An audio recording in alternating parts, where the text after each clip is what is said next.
ಬೆಂಗಳೂರು ಗ್ರಾಮಾಂತರದತ್ತ ರಾಜ್ಯ ರಾಜಕೀಯದ ಚಿತ್ತ ನೆಟ್ಟಿದೆ.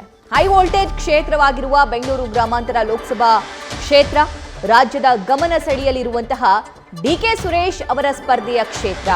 ಡಿಕೆ ಸುರೇಶ್ ಅವರ ಹೆಸರು ನಿನ್ನೆ ಘೋಷಣೆ ಆಗ್ತಾ ಇದ್ದಂತೆ ಮೈತ್ರಿ ಕೂಡ ಸದ್ಯಕ್ಕೆ ಅಲರ್ಟ್ ಆಗಿದೆ. ಅಭ್ಯರ್ಥಿ ಘೋಷಣೆ ಬೆನ್ನಲ್ಲೇ ಡಾಕ್ಟರ್ ಮಂಜುನಾಥ್ ಅವರ ಹೆಸರು ಮತ್ತೆ ಮುನ್ನೆಲೆಗೆ ಬಂದಿದೆ. ಎನ್ಡಿಎ ಮೈತ್ರಿಕೂಟದಿಂದ ಕಣಕ್ಕಿಳಿತಾರಾ? ಹಾಗಾದ್ರೆ ಡಾಕ್ಟರ್ ಮಂಜುನಾಥ್ ಅನ್ನುವಂಥ ಪ್ರಶ್ನೆ ಸದ್ಯಕ್ಕೆ ಇದೆ. ಮಂಜುನಾಥ್ ಅವರಿಗೆ ಮೈಸೂರಿನಲ್ಲೂ ಕೂಡ ಆಫರ್ ಇದೆ. ಮೈಸೂರಿಂದ ಕಂಟೆಸ್ಟ್ ಮಾಡಿದರೆ ನಿಮ್ಮ ಗೆಲುವು ಸುಲಭ ಅಂತಿದ್ದಾರೆ.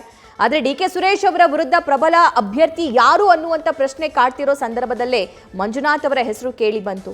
ನೋಡೋಣ ಏನಾಗುತ್ತೆ ಅಂತ. ಈ ಬಗ್ಗೆ ಮತ್ತಷ್ಟು ಮಾಹಿತಿಯನ್ನು ನಮ್ಮ ಸೀನಿಯರ್ ಪೊಲಿಟಿಕಲ್ ಕರೆಸ್ಪಾಂಡೆಂಟ್ ಹರೀಶ್ ನೀಡ್ತಾ ಹೋಗ್ತಾರೆ. ಹರೀಶ್, ಮೈತ್ರಿ ಅಭ್ಯರ್ಥಿಯಾಗಿ ಡಾಕ್ಟರ್ ಮಂಜುನಾಥ್ ಅವರು ಈ ಬೆಂಗಳೂರು ಗ್ರಾಮಾಂತರದಿಂದ ಸ್ಪರ್ಧೆ ಮಾಡೋ ಚಾನ್ಸಸ್ ಎಷ್ಟಿದೆ?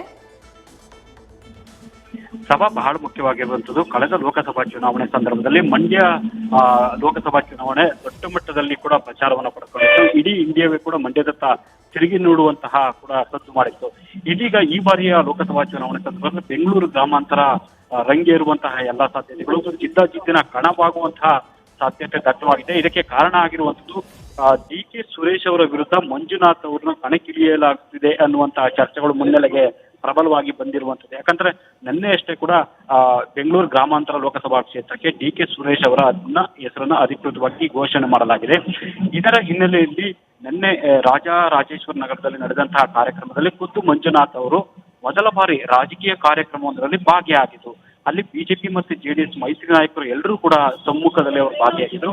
ಆ ಒಂದು ಕಾರ್ಯಕ್ರಮದ ಮೂಲಕ ಒಂದು ರೀತಿ ಬೆಂಗಳೂರು ಗ್ರಾಮಾಂತರ ಲೋಕಸಭಾ ಕ್ಷೇತ್ರಕ್ಕೆ ಅಭ್ಯರ್ಥಿಯನ್ನಾಗಿ ಮಾಡುವಂತಹ ಸಾಧ್ಯತೆ ದಟ್ಟವಾಗಿದೆ ಅನ್ನುವಂತ ಗೊತ್ತಾಗ್ತಿದೆ.